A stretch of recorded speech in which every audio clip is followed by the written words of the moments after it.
What's up guys, Paul here. I know it's been a while since I did a book review. I think it's been about 4 months or so. I have been reading the whole time, I just haven't got on here and done another book review. So today I just wanted to give you guys 5 books that I think would be beneficial for you guys to read. The categories are going to vary here, but all these I feel like are very, very good. And so without further ado, we'll just get into it. So the first one is The Ultimate Gift by Jim Stovall. This is what it looks like here. The Ultimate Gift by Jim Stovall. I love this novel. This is, by the way, it's more in the, I think the category, what you say, maybe like inspiration, if you will. And the story kind of behind this, which I won't give out all the secrets here, but the story kind of behind this was you have this very, very wealthy businessman. He dies, but during his life, obviously he gave his family plenty, even his relatives plenty. No one was ever in need for anything, and pretty much they all grew up very, very privileged and not knowing the value of hard work. And so as his friend, who, when the guy passed, his best friend was an attorney. And so the attorney is reading the will to the family, saying what everyone gets. This person over here gets a business worth $600 million, but he's not going to run it. He's going to have the board run it, because if this kid ran it, he would run it into the ground. So he just pretty much gave him a $600 million business. This other person over here gets, this huge ranch, etc., has a lot of things on it. And so you just go through all the family and everyone's getting loads and loads of stuff, becoming instant millionaires like that, which kind of shows how wealthy this guy was. And then for his nephew's the last one sitting there. Part of the will is this too. After the person gets whatever they were assigned, they had to leave the room. And so literally at the very, very last moment, you have this nephew here and he's just pissed off. He's just like, everyone else just instant millionaire around me. What did my uncle leave me? And he's thinking he left him nothing. And so essentially this guy goes through the journey of, he's gonna get the ultimate gift, the so-called ultimate gift from his uncle, but it's gonna take 12 months. And each month he has to come in and go through a different lesson with the attorney friend. And then at the end of this 12 months, he's gonna get this ultimate gift.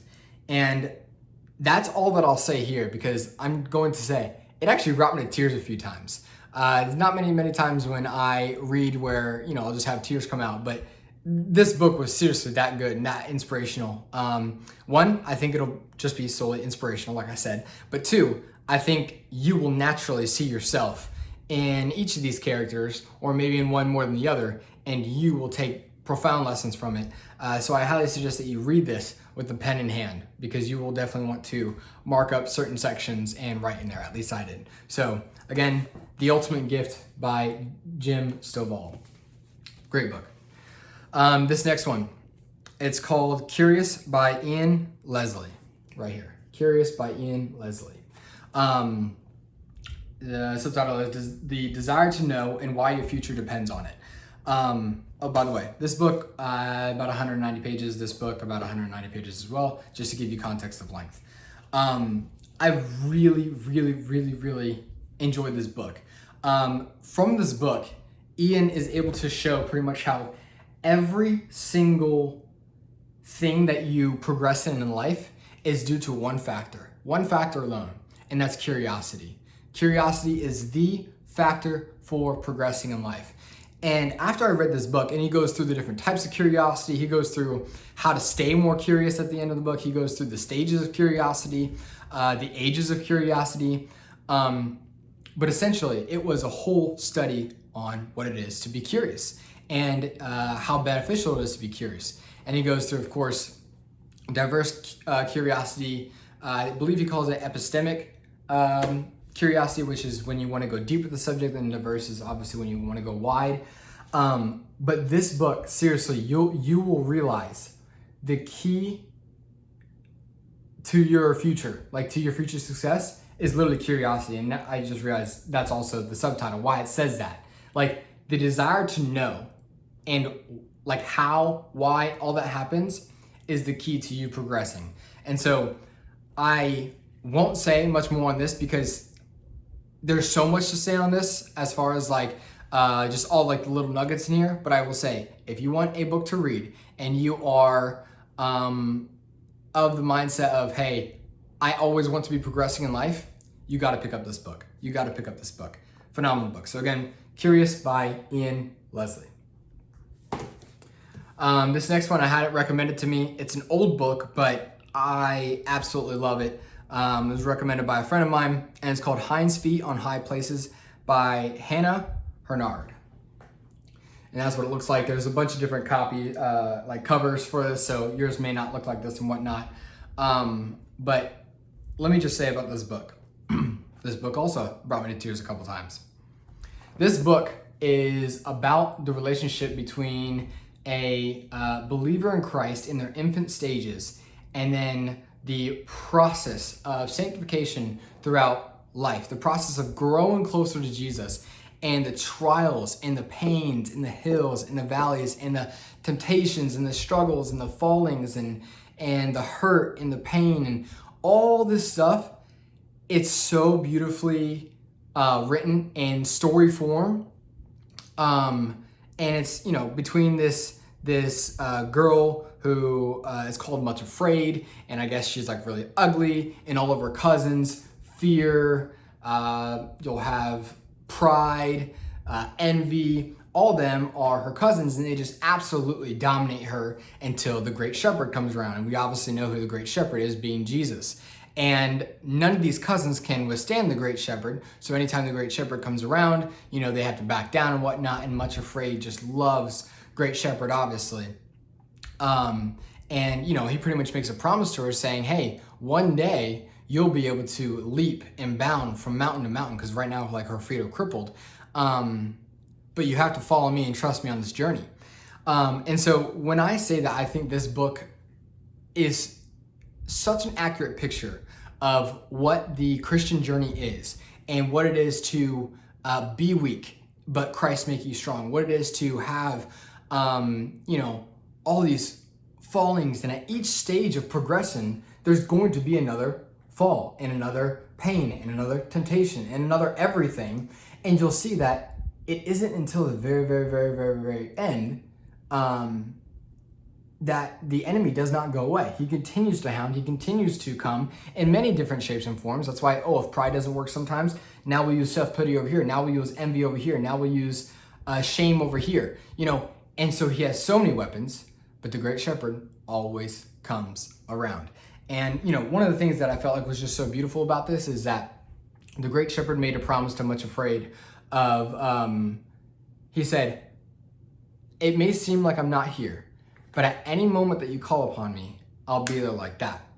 And one of the things that I just loved about that, it was a great reminder for me, it's true that we just get so caught up in the day-to-day, sometimes we forget how close Jesus really is. And it's cool to see in story form how that is portrayed, in the middle of, right before envy just about takes her, or fear, I forget which ones it is, but right before they just about take her, she calls out to the Great Shepherd, and boom, he shows up. So anyways, I think this book is a phenomenal book. If you want to know about the kind of Christian story of or more of the person who is a Christian, what their life would look like following Jesus. Again, it's Hinds Feet in High Places by Hurnard. Great book here. Okay, this next one. It's called Opening Up by Writing It Down: How Expressive Writing Improves Health and Eases Emotional Pain. This is by James Pennebaker and Joshua Smith. So this is what it looks like here. I'll put it over here. Opening Up by Writing It Down. Why did I pick up this book? I picked up this book essentially because I have so many things going through my head all the time. And sometimes I can express it in video form like this. Other times, most often, I like to just have conversations with people, have different thoughts. But there are some things for each one of us that we can only, seemingly I should say, that we can only talk to ourselves about, and that we can only understand ourselves with. And so this book was a really, really good book because they've done studies on what it is to do creative writing. They did it with, I'll forget all the examples here. I remember talking to my parents about it, but they did stuff with people who struggle with alcohol, people who struggle with sexual abuse in the past, people who struggle with traumas of different kinds, and having them do exercises like, hey, for 15 minutes for 4 days here, we're gonna have you write your story out. And the people obviously knew what they wanted to write about, but the one goal is here with this, hey, you can't stop writing for the 15 minutes. You don't think, you just pour it out, pour it out, pour it out. And you know, one of the fascinating things that they found with this is that one of the reasons why people struggle with anything in the past is because the memory is clouded. And one of the things that helps about writing down the story 4 days in a row or 5 days in a row for 15 minutes, it became clear what the story was. It became clear why things happened the way they did. And so to me, that was like an aha moment just in general, because it was like, oh wow, maybe you struggle with anything from the past because you haven't taken enough time to sit through and think about what actually happened. You've thought about the emotional pain, you've thought about people's faces, maybe you've thought about certain situations, but you haven't taken time to go through why did things actually happen, and are you able to clearly articulate, the progression of events that occurred. And once you can do that, you can look at it from an objective point of view. You don't have to necessarily be sucked in to your feelings. You can look back on the memory and go, yep, this happened, but here's why it happened. And you can look at it more objectively and heal some emotional pain with that. I also know that they took some soldiers who came back from war with PTSD. They did the same thing with them. And so just really, really cool studies in here, just kind of talking about how creative writing, how, this kind of emotional type of writing helped heal.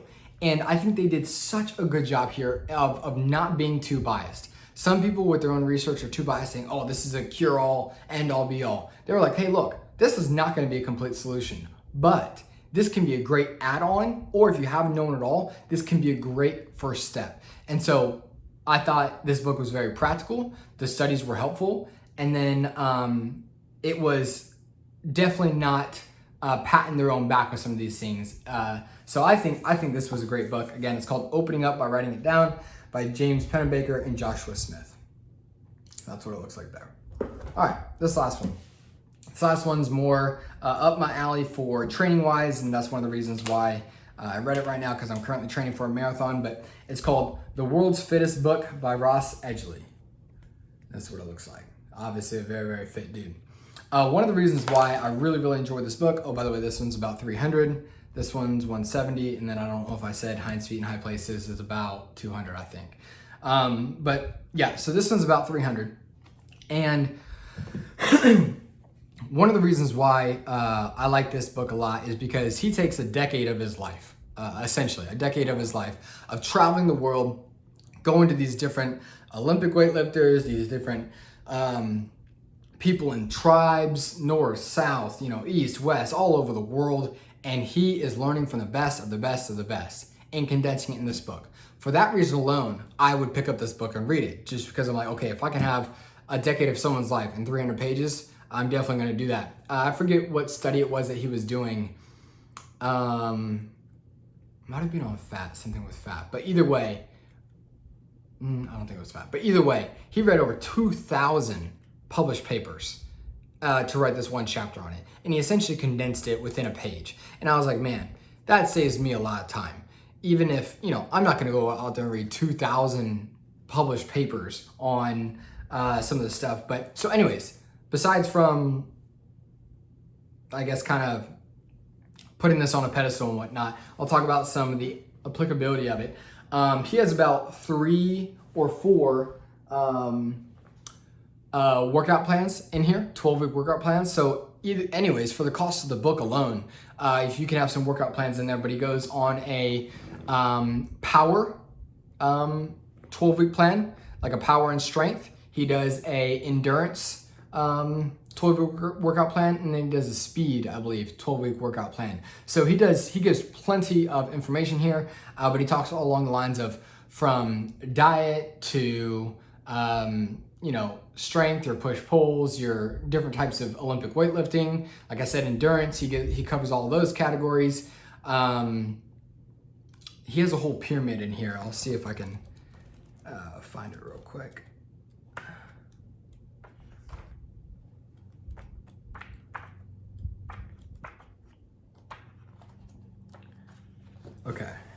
So it's right here. The 5 laws of fitness. I believe this is it.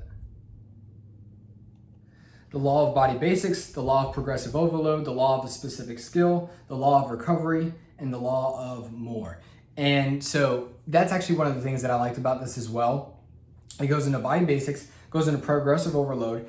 And that chapter actually really helped me a lot, progressive overload chapter, because he talks about going within your comfort level, but he talked about going to the progressive adaptation level, and then he talks about overtraining. You never want to be overtraining. If you're in the comfort level, you'll stay where you are. You want to constantly be pretty much in the progressive overload phase where you're always getting stronger, always getting fitter, but you're never overexerting yourself, because this can actually be a lot of damage to your body. So that actually helped a lot. Going over the law of recovery, talked about the Wim Hof method with your breathing, with ice recovery, etc. there. And like I said, he goes into endurance, speed, strength, and losing fat, which are kind of at the top of the pyramid here, if you can see. So anyways, I feel like he did a really, really good job with not only giving science and his background here for each of the chapters, also giving personal experience, also making it not a boring read because he used the stories as well. And then, like I said, at the end, he'll give some nutrition type stuff and some workout plans for each one. So anyways, this is a great book if you are into anything fitness wise and just want to learn more about how your body works in general.